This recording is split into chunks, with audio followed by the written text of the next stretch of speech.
Segini banyaknya orang kagak ada nyenangin gua, nyakitin semua.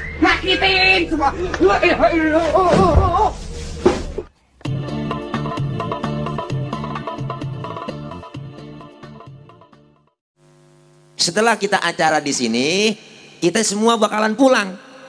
Pulang kemana? Pulang ke rumah kita masing-masing. Enak gak, Po? Enak, Bo besek. Jadi hakikatnya sebenarnya pulang itu enak. Setelah kita tinggal di Blok Sao, kita bakal pulang ke rahmatullah. Enak gak? Nah lu pengen kata enak, takut besok. Lempengan ini ngomong enak ada berat nih Bang. Kenapa? Karena masih ganjel di hati. Apa ganjalnya? Bekal belum cukup.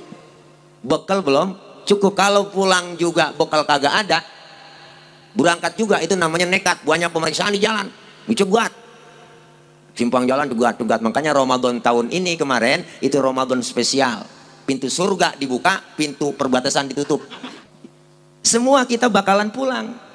Maka Allah Subhanahu wa Ta'ala, kita sebagai manusia mengikuti beberapa tahap alam yang kita lalui. Sebelum kita tinggal di Blok Sao nih, tinggal kita jauh Bang. Di mana? Di alam arwah. Berapa lama di alam arwah? Cuma Allah yang tahu. Ketika di alam arwah, manusia ruhnya diciptakan oleh Allah.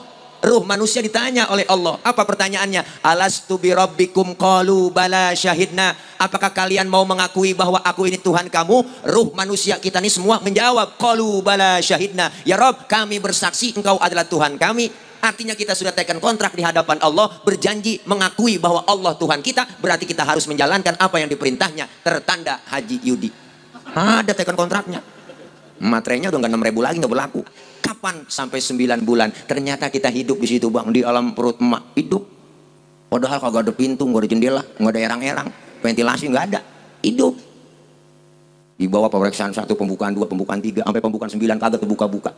Itu perjuangannya emak. Jihadnya seorang wanita ketika detik-detik melahirkan, pilihan cuma 2, kalau nggak hidup mati. Ya Allah, keluar anak brol ke alam dunia, sakit, perih, berlumur darah, ngomong emak sambil ngerintih, alhamdulillah anak gua selamat. Bener Po? Nggak ada empom habis ngelahirin marah-marah, anaknya keluar tunjuk-tunjuk gara-gara lu sialan, nggak ada. Lu kagak tahu berapa jahitan gua nih, nggak ada. Saking sayangnya sama anak, ya Allah, dimandiin, dibedong, ditimang, dikudang-kudang, ditimang-timang. Ya Allah, emak tuh sayang banget. Anak tapa, anak tapa, anak tapa, anak tapa. Saking sakitnya beranak, sampai lupa sama anak tapa, anak tapa, anak tapa, anak tapa. Lakinya ngomong barusan lu kedenin.